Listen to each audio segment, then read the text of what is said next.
أيها الذين آمنوا كتب عليكم الصيام كما كتب على الذين من قبلكم لعلكم تتقون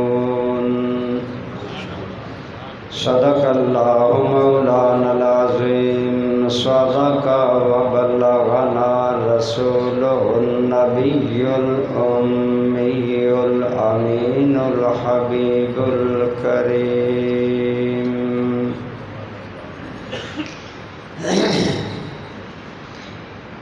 حمد و صلات کے بعد قابل احترام عزت مآب جناب قاری محمد سلیمان صاحب زید شرفکم، مکرم و محترم جناب حافظ محمد اسلم صاحب زید مجدکم، عزیز محترم حضرت علامہ مولانا مفتی بشیر احمد کرم صاحب دامہ اقبالکم، دیگر قابل احترام حضرات علماء کرام، برادران اسلام، بزرگوں، دوستوں، عزیزوں، جو آیہ کریمہ میں نے تلاوت کرنے کا شرف حاصل کیا ہے، اللہ تعالیٰ نے اس میں ذکر فرمایا کہ ہم نے ایمان والوں پر روزے کیوں فرض کیے ہیں، روزوں کی فرضیت کا مقصد کیا ہے۔ تو برادران اسلام، روزہ کیا ہے؟ کھانے پینے اور شہوت سے روزے کی نیت کے ساتھ صبح صادق سے غروب آفتاب تک رکے رہنے کا نام روزہ ہے۔ اور روزہ اللہ تعالیٰ نے اپنے بندوں پر فرض کیا۔ ہر عاقل بالغ مسلمان مرد عورت اگر بیمار نہ ہو تو ان پر رمضان کے روزے رکھنا فرض ہے۔ انسانی زندگی میں بیماری، سفر، صحت کے معاملات اوپر نیچے ہوتے رہتے ہیں، اس لیے فرمایا اگر سفر میں ہو یا بیمار ہو تو اجازت ہے کہ روزہ نہ رکھو اور بعد میں اس کی قضا کر لو۔ تو روزہ فرض کیے جانے کا مقصد اللہ تعالیٰ نے ارشاد فرمایا لعلکم تتقون، تاکہ تم متقی بن جاؤ، تاکہ تم پرہیزگار بن جاؤ، تاکہ روزے کے ذریعے تمہارے اندر تقویٰ آ جائے۔ اور تقویٰ وہ اعلیٰ صفت ہے جس کا اللہ تعالیٰ نے قرآن کریم میں بارہا ذکر فرمایا۔ تقویٰ کیا ہے؟ تقویٰ کا لغوی معنی ہے اپنے آپ کو بچانا، جعل النفس فی وقایت مما یخاف، جس چیز سے آدمی کو نقصان کا، خوف کا شائبہ اور ڈر ہو، اس سے اپنے آپ کو بچانا۔ حضرت سیدنا عمر فاروق رضی اللہ تعالی عنہ نے حضرت کعب الاحبار سے پوچھا۔ حضرت کعب الاحبار یہ ایک یہودی عالم تھے جو ایمان لائے۔ آپ نے ان سے پوچھا یہ تقویٰ کیا ہے؟ گویا آپ نے پوچھا اس لیے کہ تورات اور قرآن سب کی روشنی میں تقویٰ کا مفہوم کیا ہے؟ تو حضرت کعب الاحبار نے فرمایا اے عمر، کبھی آپ ایسے راستے سے گزرے جس کی دونوں طرف کانٹے دار جھاڑیاں ہوں؟ آپ نے فرمایا ہاں۔ تو حضرت کعب الاحبار نے پوچھا وہاں سے آدمی کیسے گزرتا ہے؟ جب ایسے راستے سے گزرنا ہو جس طرف دونوں طرف کانٹے دار جھاڑیاں ہوں، ان کے درمیان سے آدمی کیسے گزرتا ہے؟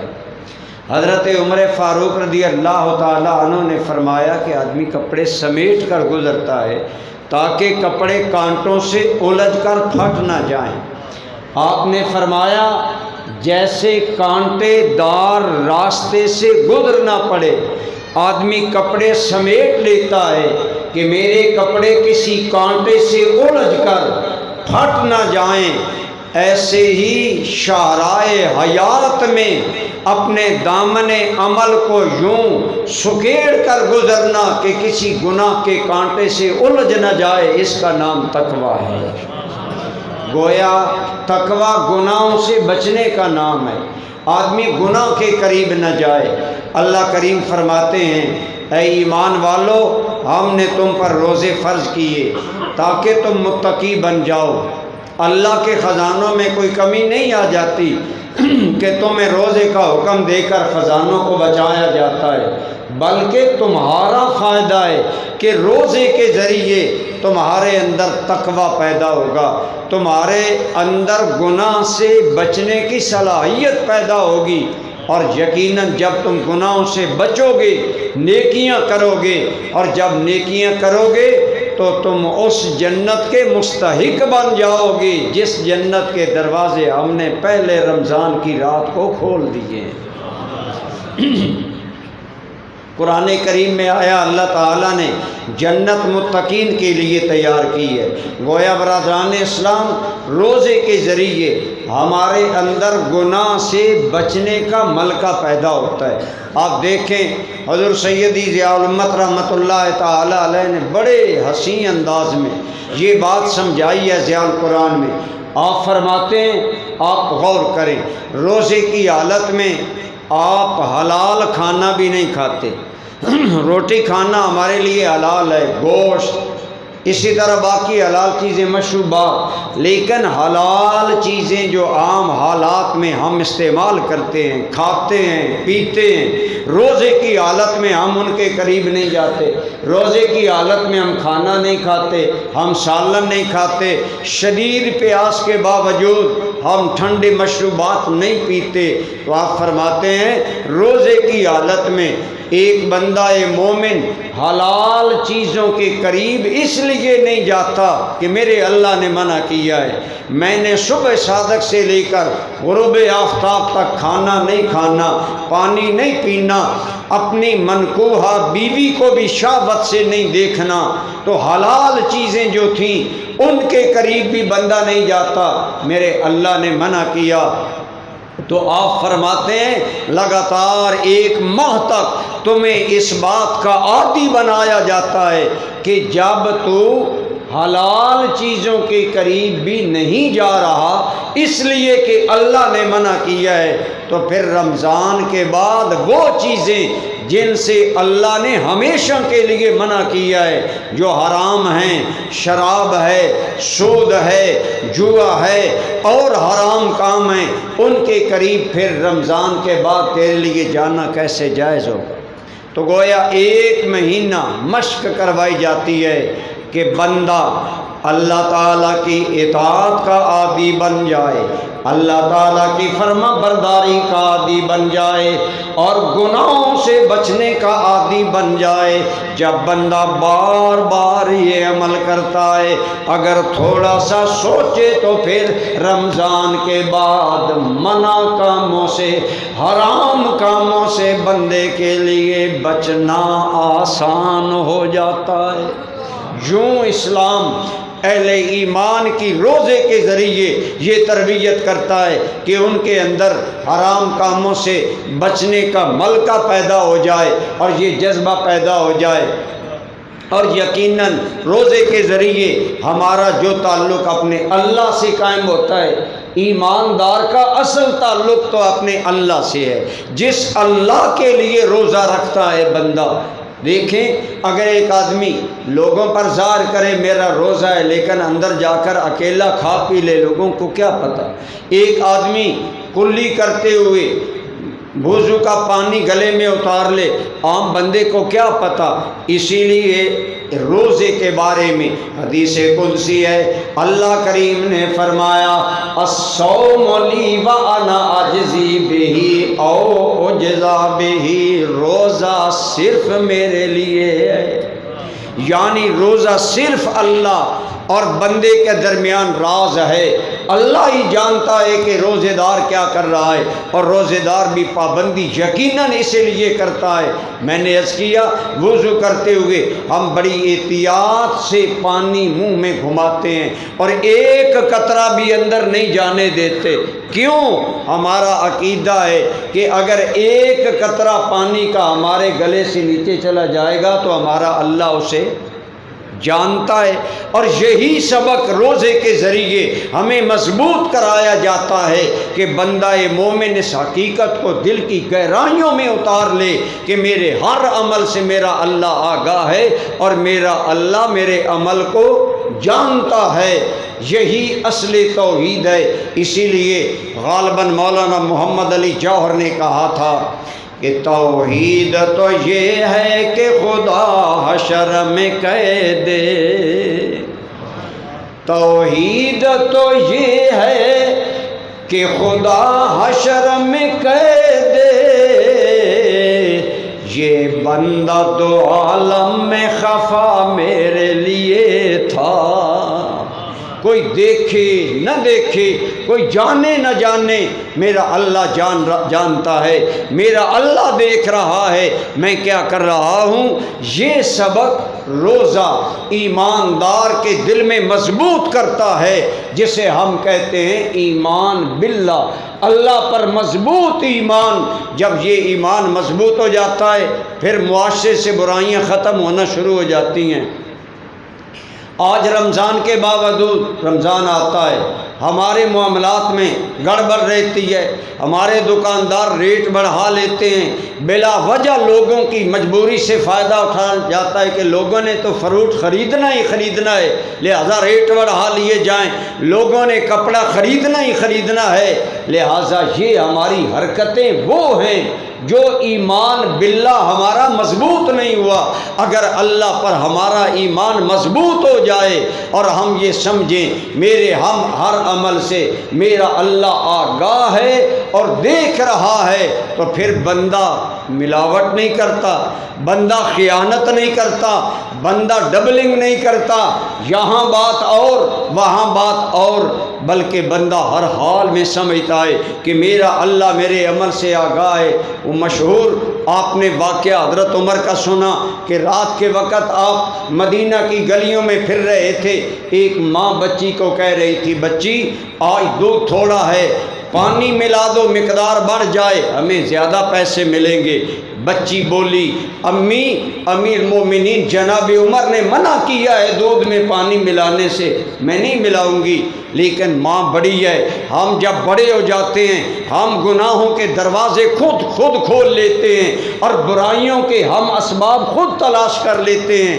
ماں نے کہا بیٹی عمر کو کیا علم ہم نے دودھ میں پانی ملایا ہے یا نہیں، لیکن وہ بچی کہنے لگی امی عمر کو علم ہے یا نہیں، عمر کے اللہ کو تو علم ہے نا، عمر کا اللہ تو جانتا ہے نا، اگر ہم پانی ملائیں گے دودھ میں تو اللہ تعالیٰ تو جانتا ہے۔ تو یہ بات حضرت عمر سن رہے تھے، اس بچی کو اس ایمان باللہ کی پختگی، تقوی اور اللہ سے ڈرنے کا اجر کیا ملا۔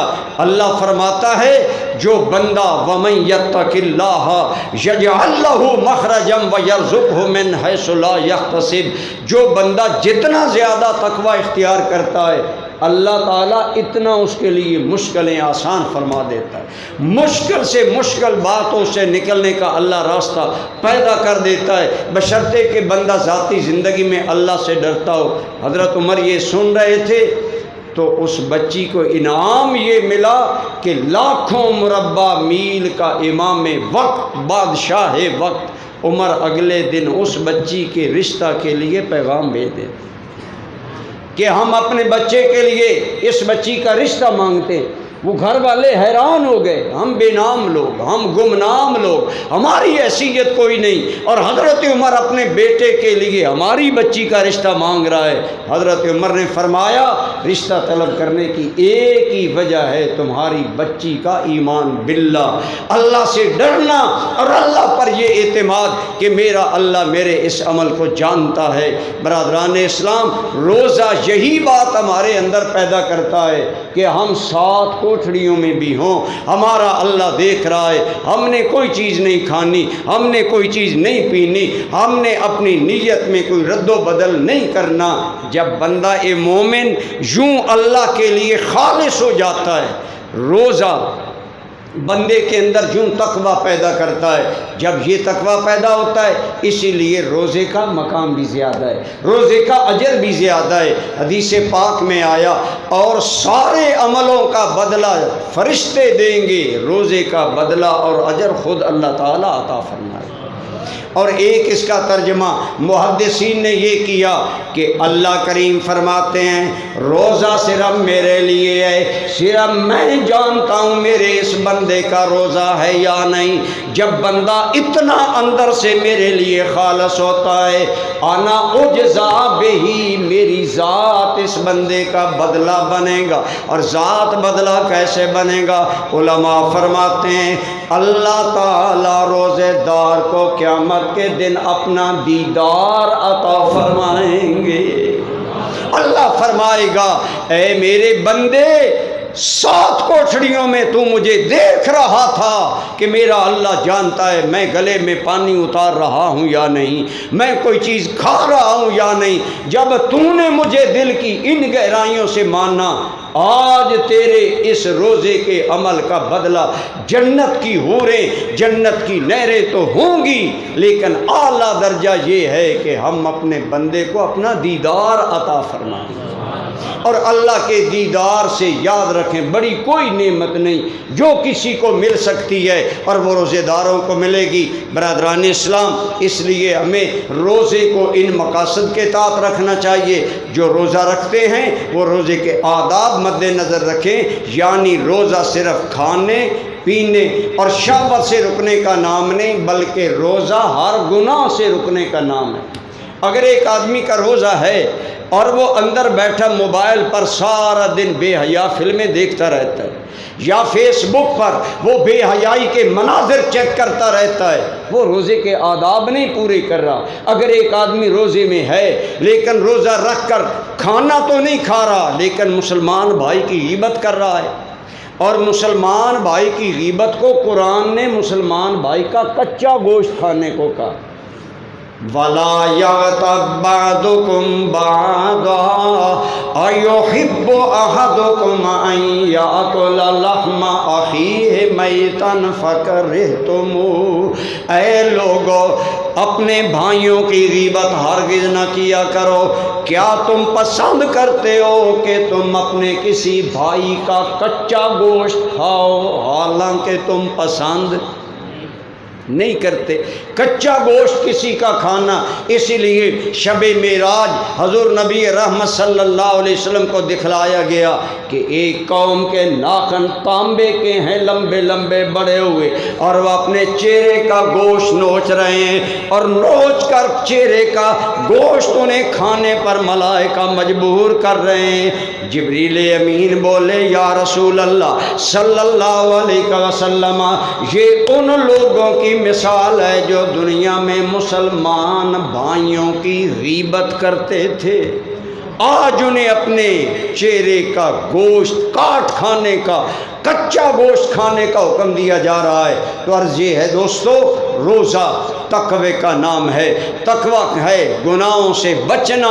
گویا روزے کی حالت میں ہر گناہ سے ایک بندہ مومن کو بچنا چاہیے، جھوٹ سے بچنا چاہیے۔ میرے اور آپ کے کریم آقا کا ارشاد ہے بخاری شریف میں، من لم یدع قول الزور والعمل به فلیس للہ حاجۃ ان یدع طعامہ وشرابہ او کما قال علیہ السلام۔ میرے اور آپ کے کریم آقا صلی اللہ علیہ وآلہ وسلم فرماتے ہیں اگر کوئی آدمی روزہ رکھ کر جھوٹ بولنا نہیں چھوڑتا تو اللہ کو اس کا کھانا پینا چھوڑنے کی کوئی حاجت نہیں ہے۔ اللہ کوئی نعوذ باللہ حاجت مند تو نہیں ہے کہ تمہیں رکھ کر کوئی اپنی حاجت پوری کر رہا ہے، وہ تو بے نیاز ذات ہے، جو حکم دے رہا ہے تمہارے لیے۔ گویا فرمایا جو روزے دار روزہ رکھ کر جھوٹ بولنا نہیں چھوڑتا، اس کے بھوکا پیاسا رب صائم لیس لہ من صیامہ الا الجوع والعطش او کما قال علیہ السلام۔ فرمایا کتنے روزے دار ایسے ہیں جنہیں روزے سے سوائے بھوک اور سوائے پیاس کے کچھ نہیں ملتا، بھوکے بھی رہتے ہیں ملتا بھی کچھ نہیں۔ گویا روزے کا اصل مقصد گناہوں سے بچنا ہے، اور ہم جتنے گناہوں سے بچیں گے اتنے متقی بنیں گے، اور متقی جب بنیں گے تو جنت میں داخل ہونے کے قابل ہو جائیں گے۔ اللہ کریم نے، میں نے جمعہ پر ایک بات کی تو جھجکتے، لیکن سچی بات یہ ہے کہ جب احادیث طیبہ کا مطالعہ کیا جائے نا، میں نے مثال دی تھی جیسے دنیا میں اگر کسی دکان پر لکھا ہوا ہو سیل سیل سیل، تو ہم نے سودا نہ بھی لینا ہو نا، ہمارے قدم رک جاتے ہیں، کہتے ہیں یار آؤ سیل لگی ہے، اس کا مطلب ہے چیزیں سستی ہیں، خرید لیں۔ سیل کا لفظ تجھے اور مجھے متوجہ کرتا ہے ہم دنیا کی چیزیں خریدیں۔ اللہ کی قسم رمضان کی فضیلت میں جو حدیثیں آئیں وہ پڑھیں تو پتہ چلتا ہے مالک نے پہلے ہی رمضان کی رات جنت کی سیل لگا دی ہے۔ فرمایا میرے بندو آؤ، ہم نے جنت کی سیل لگا دی ہے۔ اذا کانت اول لیلۃ من رمضان فتحت ابواب الجنہ وغلقت ابواب النار۔ مالک نے جنت کے دروازے کھول دیے، جہنم کے دروازے بند کر دیے، شیطانوں کو قید کر دیا گیا۔ عام حالات میں جتنا برائی کا ماحول ہوتا ہے رمضان میں اس کے مقابلے میں کم ہو جاتا ہے، یہی شیطانوں کا قید ہونا ہے۔ تو گویا بتایا ہم نے تو جنت کے دروازے کھول دیے۔ آگے میرے آقا فرماتے ہیں 5 چیزیں اللہ نے میری امت کو وہ عطا کی جو کسی اور امت کو اللہ نے عطا نہیں کی، اور ان میں سے ایک یہ ہے کہ زین اللہ تعالی جنتہ کل یوم، اللہ ہر روز جنت کو نیا نکھار، نئی بہار، نیا حسن و جمال دے کر جنت کو مخاطب کرتا ہے۔ اے جنت قریب ہے کہ میرے بندے دنیا کی ساری کلفتیں اور مصیبتیں بھول کر تیرے اندر داخل ہونے کے لیے آ جائیں۔ گویا اللہ تو جنت کے دروازے کھول کر جنت سجا کر ہمارے لیے۔ اسی طرح ایک اور حدیث پاک میں ہے جب رمضان کی پہلی رات آتی ہے جنت میں ایک ہوا چلتی ہے، اور وہ ہوا اتنی پیاری ہوتی ہے کہ جنت کی حوران عین، خاص خاص حوریں جو حسن و جمال میں عام حوروں سے بھی اعلیٰ، وہ حوریں اپنے مقامات سے نکل کر جنت کے دروازے پر آتی ہیں، اور خازن جنت فرشتہ جس کا نام ہے رضوان اس سے سوال کرتی ہیں، اے رضوان ما ہاذہ الریح و ما ہاذہ اللیلہ، او جنت کے چوکیدار یہ کیسی پیاری دل فریب اور جاذب قلب و نظر ہوا ہے، یہ کیسی حیات بخش ہوا ہے کہ ہم حوریں بھی اپنے مقام پر نہیں بیٹھ سکیں، ہم باہر آ گئیں۔ اس ہوا کی تازگی، اس ہوا کی خوشبو، اس ہوا کی مہک لینے کے لیے یہ کیسی ہوا چلی ہے۔ تو جنت کا خازن کہتا ہے اے حورو، اللہ نے آخری نبی کی امت کے لیے جنت کے دروازے کھول دیے ہیں، اور یہ رمضان کی پہلی رات ہے۔ اللہ کی قسم میرے سامعین، آگے حدیث میں آتا ہے جب جنت کی حوریں اس ہوا کی خوشبو، اس ہوا کی تازگی، اس ہوا کی لذت کو محسوس کرتی ہیں تو کہتی ہیں یا اللہ امت مصطفیٰ میں جلد ہمارے وہ جوڑے جنت میں پہنچا جو ہمیں دیکھیں تو وہ دنیا کی کلفتیں بھول جائیں، ہم انہیں دیکھیں تو ہماری آنکھیں ٹھنڈی ہو جائیں۔ گویا بندہ مومن کو اتنا حسن دیا جائے گا کہ بندہ مومن کا حسن دیکھ کر جنت کی حوروں کی آنکھیں ٹھنڈی ہو جائیں گی۔ اور یہ مقام آپ کو مجھے مل سکتا ہے اگر ہم رمضان کی قدر کریں۔ اللہ حضور نبی رحمت صلی اللہ علیہ وآلہ وسلم کی امت کو اس شان کا دولہا بنا کر جنت میں داخل کریں گے کہ جنت کی حوران ہین کی آنکھیں ٹھنڈی ہو جائیں گی، اور وہ بھی کہتی ہیں یا اللہ جلد ہمارے جوڑے وہ پہنچا جنہیں دیکھ کر ہماری آنکھیں ٹھنڈی ہوں اور ہمیں دیکھ کر انہیں دنیا کی ساری الفتیں ساری مصیبتیں بھول جائیں۔ یقیناً ایک آدمی منزل کی طرح رواں دواں ہو، راستے میں جتنی مشکلات ہوں، جب منزل پر پہنچتا ہے راستے کی ساری تھکاوٹیں دور ہو جاتی ہیں کہ نہیں دور ہو جاتی؟ ماشاءاللہ حضرت علامہ مولانا صاحب عبد الرحمن صاحب زیادہ تشریف لائے، خوش آمدید۔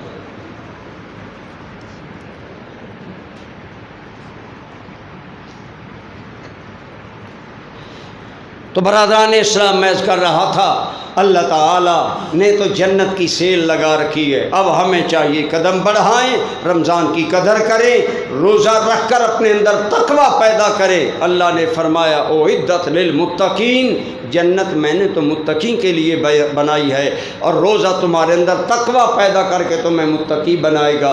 دعا ہے اللہ تعالی ہمیں رمضان کی جو برکتیں سرکار کی امت کے لیے اس میں رکھی گئیں، اللہ آپ کو اور مجھے وہ عطا فرمائے۔ میں عموماً ایک بات کرتا ہوں، حضرت علی مرتضیٰ فرماتے ہیں جب میں دو چیزوں کے بارے میں غور کرتا ہوں نا، ایک سورہ اخلاص اور ایک ماہ رمضان، ان کی برکتوں اور فضائل پر جب میں علی غور کرتا ہوں تو میرا علی کا دل کہتا ہے رب نے یار کی امت کو بخشنا تھا، یہ دو چیزیں تو رب نے بخشش امت کا بہانہ بنا دیا ہے۔ تو آؤ دوستو، بہانہ آ چکا، رحمت حق بہا نہ میں جوید بہانہ میں جوید۔ دعا ہے اللہ تعالی ہماری اس حاضری کے صدقے مرحومہ مخدومہ محترمہ کے درجات بلند فرمائے۔ وہ ماشاءاللہ ایک دینی گھرانے کی خاتون تھیں جن کے بچے علماء حفاظ قراء ہیں، اللہ ان کے خاندان کی ان حسنات، پھر ماشاءاللہ یہ جیسا کہ آپ نے کل پر بھی سنا، اپنی والدہ مائدہ کے لیے یہ بچے بڑی ہیوی اماؤنٹ میں صدقات کر رہے ہیں، مسجد تعمیر کی جا رہی ہے، آگے مدرسہ بنانے کا خیال ہے۔ یہی دین کا وہ فائدہ ہوتا ہے کہ دین پڑھا جائے تو پورے خاندان کو فائدہ ہوتا ہے، اور اولادیں نیک ہوتی ہیں ان کا، اور نیک اولاد دعا نہ بھی کرے تو میں کہتا ہوں وہ ماں باپ کے لیے صدقہ جاری ہو۔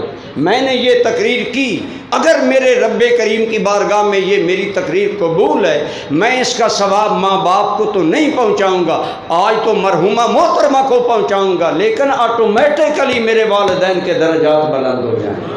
نیک اولاد خود بخود صدقہ جاریہ ہوتی ہے، اللہ کریم ان کے درجات بلند فرمائے، پسماندگان کو صبر جمیل عطا فرمائے۔ وما علیہ الا البلاغ۔ سارے حضرات